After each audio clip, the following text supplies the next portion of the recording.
Сәлеметсіңдер ме балалар?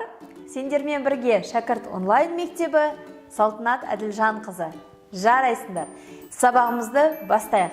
Бүгін біз сабақта алған білімімізді бекітетін боламыз. Бірден бірінші тапсырмаға қарай қой. Не істейміз? Салыстырамыз.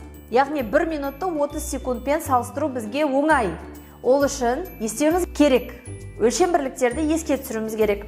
1 минутта неше секунд бар? 60 секунд бар. Яғни 60 секунд 30-дан артық. Тамаша. Енді 2 сағатпен 120 минут салыстыруымыз керек. 1 сағатта неше минут бар?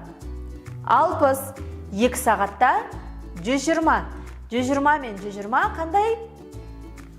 Тең. Дұрыс айтасың. Ал енді әрі қарай осы біліміңді пайдаланып шығара қой. Және де ескеретін бір жағдай бар. Біз ғасыр деген тақырыпты өткен болатынбыз. Бір ғасырда 100 жыл бар екенін ұмытпа. Жарай ма? Мысалы, 200 жыл дегеніміз ол 2 ғасыр.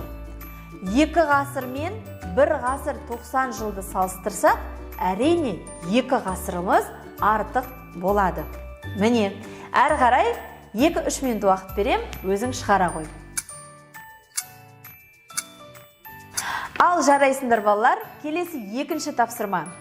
Екінші тапсырма қажетті сандарды қоюымыз керек. Жарты ғасыр бұл, ал кәнеки 1 ғасырда жалпы 100 жыл бар. Енді оның жартысы неше болады? Дұрыс айтасың, 50 жыл болады. Ширек ғасыр, міне, ширек ғасыр дегенін біз қазір естіп отырмыз, дұрыс па? Ал енді мына суретке қарай қой. Ширек дегеніміз мына ғасырды 4-ке бөлгендегі 1 бөлігі, яғни 4-тен 1 бөлігі. Яғни, ал енді 100-ді біз 4-ке бөлсек, қанша жыл шығады? 25 жыл шығады. Дұрыс айтасың, яғни ширек ғасыр дегеніміз 25 жыл. 1 минуттың 3-тен 1 бөлігі неше секунд дейді? 1 минутта 60 секунд бар. Оның 3-тен 1 бөлігі, яғни 3-ке бөлсек, 20 секунд. Енді әрі қарай өздерің сандармен толықтырыңдар. Үшінші есепті шығар. Мен тапсырмасын оқиын. Қазақстан халқының бірлігі мерекесіне 36 ұлттық мәдени орталық қатысты. Әр қайсысы 2 әннен және 3 биінден дайындап келді.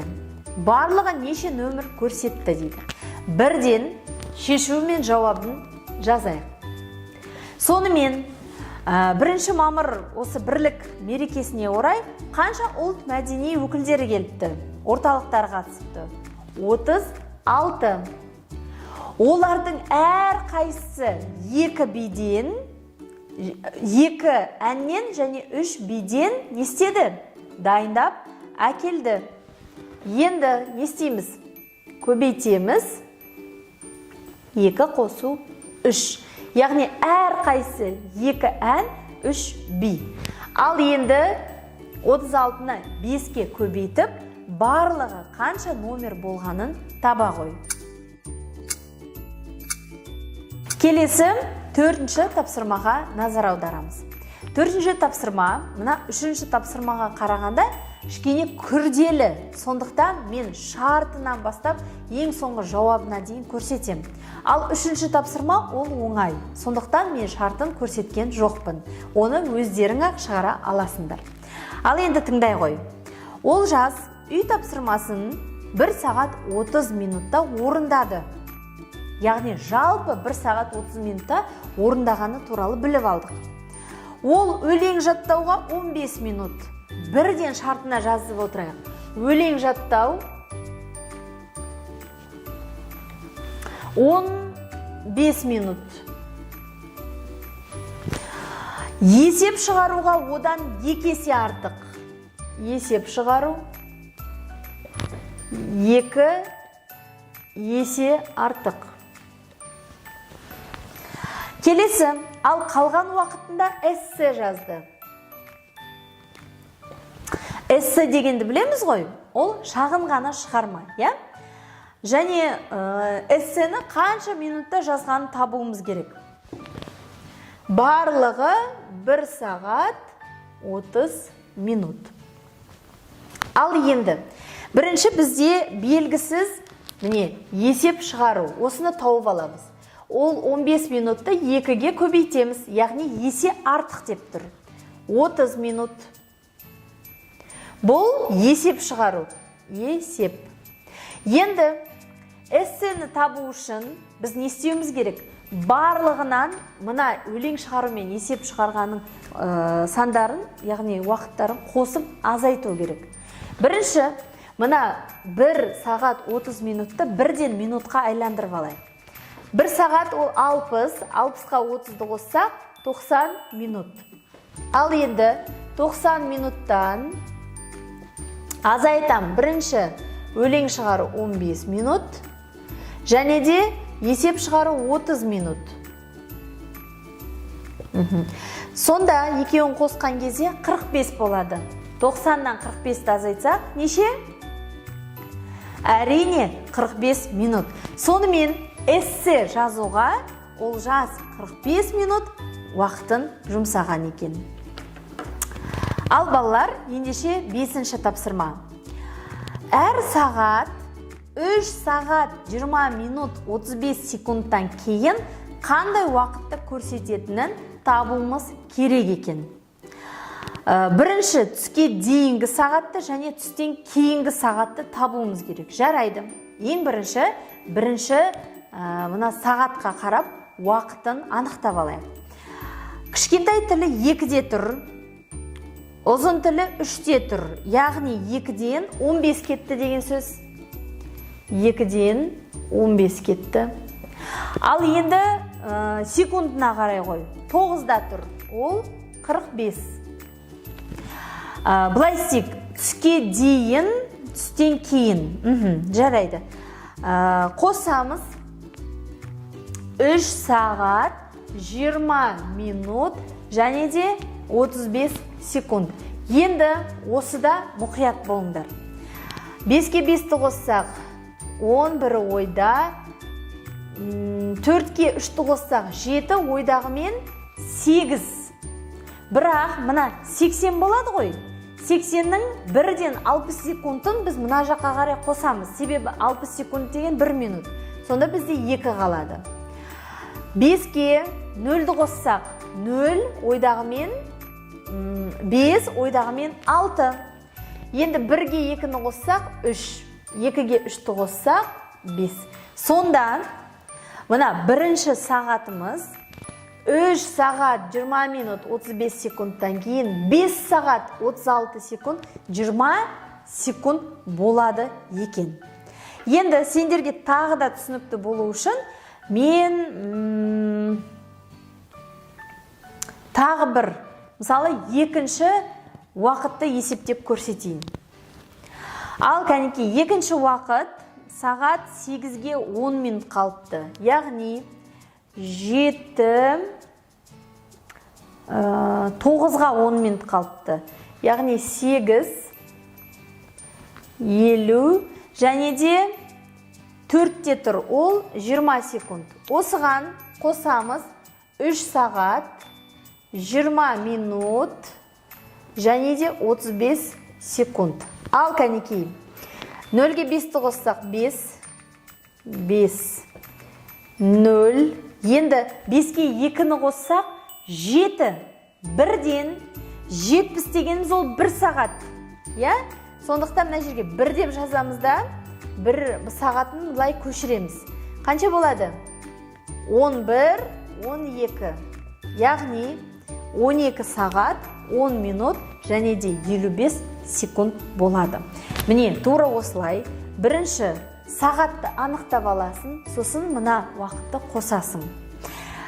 Егер, мысалы, минут 60-қа толып кетсе, 1-ден сағатқа аударасың. Егер секундың 60-қа толып кетсе, оны 1-ден минутқа аударатыныңды ұмытпа. Жарай ма? Ал келесі, енді 6-шы тапсырмаға қарай қой. 6-шы тапсырмада бос орындарды толтыруымыз керек. 80 секундты 2-ге көбейтуіміз керек. Ал кәнекей 80 секунд көбейту 2. Бірден қанша секунд болады? 160 секунд. Енді осыны минутқа және секундқа не істеуіміз керек? Өрнектеуіміз керек. 160-тың ішінде қанша минут бар? 2 минут бар. Яғни 120. 160-тан 120-ны азайтсақ 40 секунд. Міне, енді әрі қарай. Мысалы, 6 минут 40 секунд. 6 минут 40 секунд. Бөлу 5. Ал енді 6 минутымызды бірден секундқа айландырамыз. Қанша болады? 360. 360-қа 40-ты қоссақ 400. 400-ді 5-ке бөлсек 50 секунд. Міне, тура осылай әрі қарай бос орындарды толтырып жаза қой. Ал енді бүгінгі сабағымыздың соңғы тапсырмасына келдік. 7-ші тапсырмаға қарай қой. Сыныпта 32 оқушы бар. 8 оқушы ән айтады және билейді. Яғни екеуіне де қатысады деген сөз. 6 оқушы тек қана өлең айтады. 10 оқушы тек қана билейді. Неше оқушы өлең де айтпайды және би де билемейді. Бұл тапсырманы орындау үшін біз Эйлер-Вен диаграммасын естейміз, дөңгелегін қолданамыз. Кәнекей, бірінші 2 дөңгелекті нестейік салып алайық.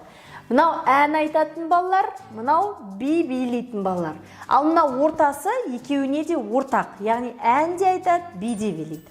Сонымен 8 оқушы ән айтады және билейді. 8 оқушыны мен тура ортасына нестеймін? Жазып алам.